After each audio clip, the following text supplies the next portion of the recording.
Hello, and today I'm going to be making my swing cape with the yellow rose lining as an essential because I'm making it with waterproof fabric, which I haven't seen before actually, so we'll see how, you're yawning while I'm talking, so we'll see how that goes.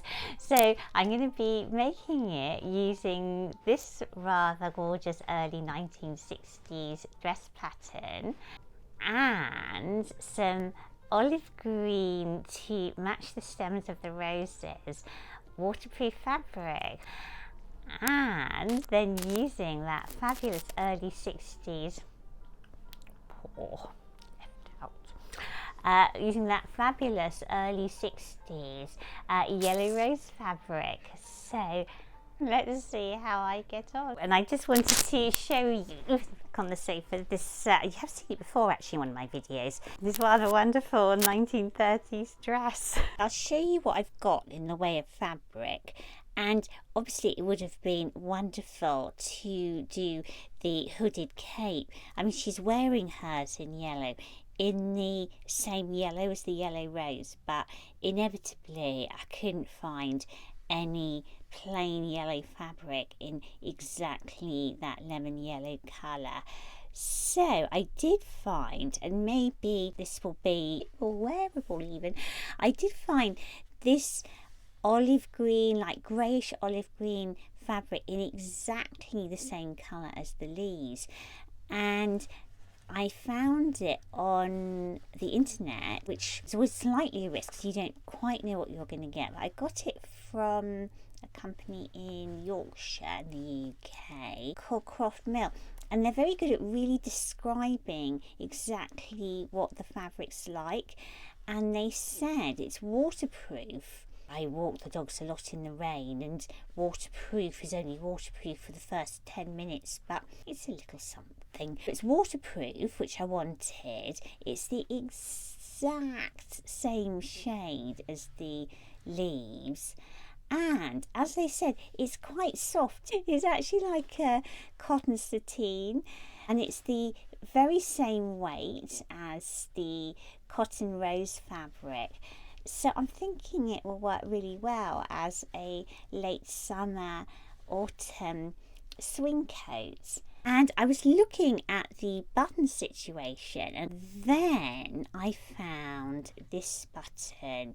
It is that exact shade of olive green, and it's a lovely big decorative one, as you can see. So I'm going to stick to this design completely with just that one button at the top. This is, you can see, it's a old printed pattern, 60 cents, so an American one, Simplicity at 198 from the early 60s, and it's been cut, so I'm just assuming that all the pieces are there. I'll soon find out. Cutting out the pieces, and actually it says easy to make, and there are very few pieces. There's literally the front, the back, and the sleeves are cut in two pieces, front and back sleeve pieces, and the hood. The only thing is that it is quite difficult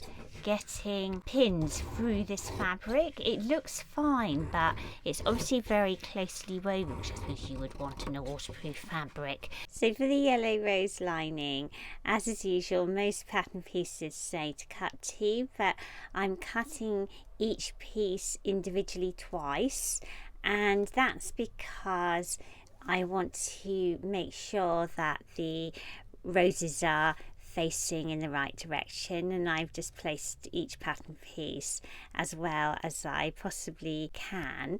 I started by sewing in the darts on all the pattern pieces. I've noticed a terrible thing, and that is that the person who owned this pattern before me, perhaps somebody back in the 60s, was a complete vandal. And what they've done, it's taken me a while to realise, is that they have cut bits off the pattern pieces. And the worst one, and I've already cut this piece out of the lining and the coat or cape itself, is that they've cut a whole strip off the front, and I can see, I think I've worked out why they did it. I think they did it because the front is interfaced down the area for the buttons and the buttonholes. And I think they just thought it would be easier to lop a bit off the front of the coat to cut out the interfacing. And goodness knows what they did with the piece that they cut off. They threw it away, who knows. But yeah, I'm not sure what to do. I had, for the lining, you can imagine, I've got my roses that were falling just right. So if I put an extra strip down the front, it won't look right. I'm going to have to put an extra, like a long placket down the front of the coat, and that's not ideal because this fabric doesn't really like the sewing machine very much.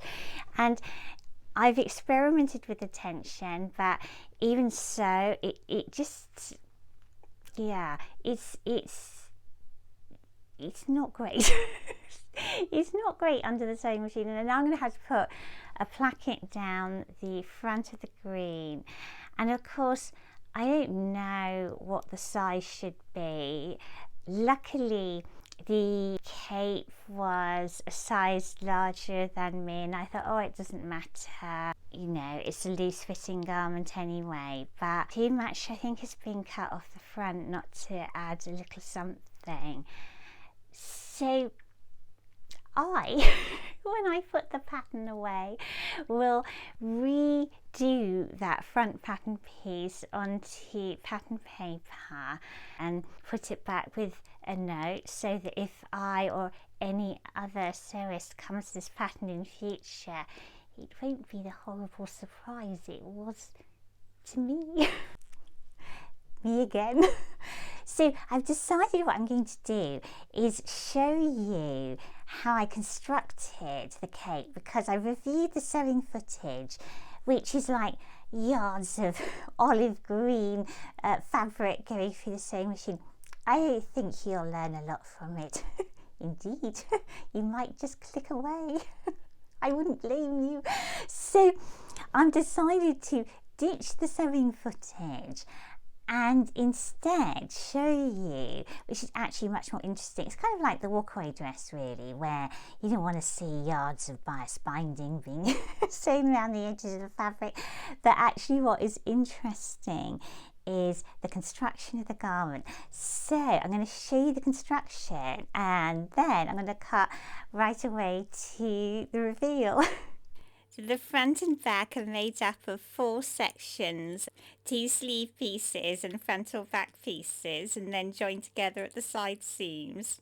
The hood is made up of 2 pieces as well, and it's shaped at the base with darts, as is the neckline of the front pieces.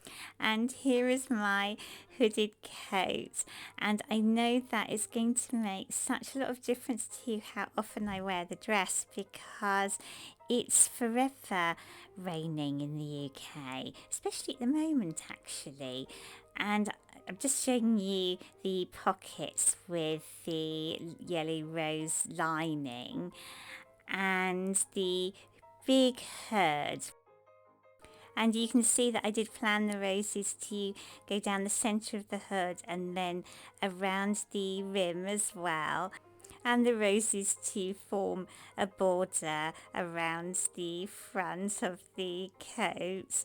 And I love the way with these swing coats that you just get kind of glimpses of that lining as you move. It was such a good idea to do one of these, and I know there are more glamorous fabrics that I could have used for the outer layer, and it would be a wonderful pattern, especially now I have added more to that front section where it should be again. It would be a lovely pattern for a more glamorous coat too, but this is going to be so practical for me, and it's going to be the only raincoat I have actually that does combine practicality with prettiness. So I am delighted with it. I just wish that I had enjoyed sewing waterproof fabric more, because if I had, I would definitely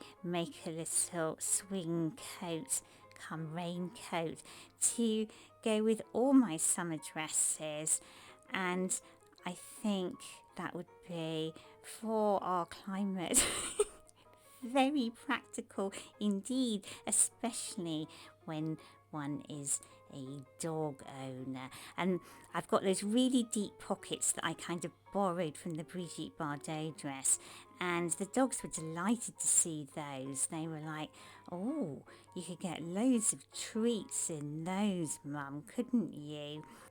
And you can see why these swing coats were so popular in the 50s and early 60s, because they do flounce out over those big skirts with all those petticoats underneath. There's definitely an awful lot of swoosh factor with them, and I do love to have a hood. I think it's because I'm quite small, so if I carry an umbrella, I do tend to take people's eyes out, basically, so it's nigh on impossible for me to carry one. And anyway, I'm usually hanging on to a pair of rather badly behaved border collies with my hands, so hoods are definitely me. And I know that, well, I know that I'm going to get a lot of wear from this, because I've got 5 hooded raincoats of a less attractive variety hanging up in my kitchen drying out. So this is going to be for nice days out or visiting, I think. If I didn't have to wrestle with waterproof fabric, I truly would want one to match every summer dress that I have, and all those summer dresses that I've made this year. And a coat like this is a wonderful way to bring them into the early autumn when it's still quite warm, but there's definitely the odd shower. Thank you so much for watching us, and we shall look forward to seeing you next week. Please please like my video. Please like my video, and we've got something a little bit different coming up next week, so I hope that you will join me then. And it looks like I'm being told to get on with the tummy rubs now. Bye.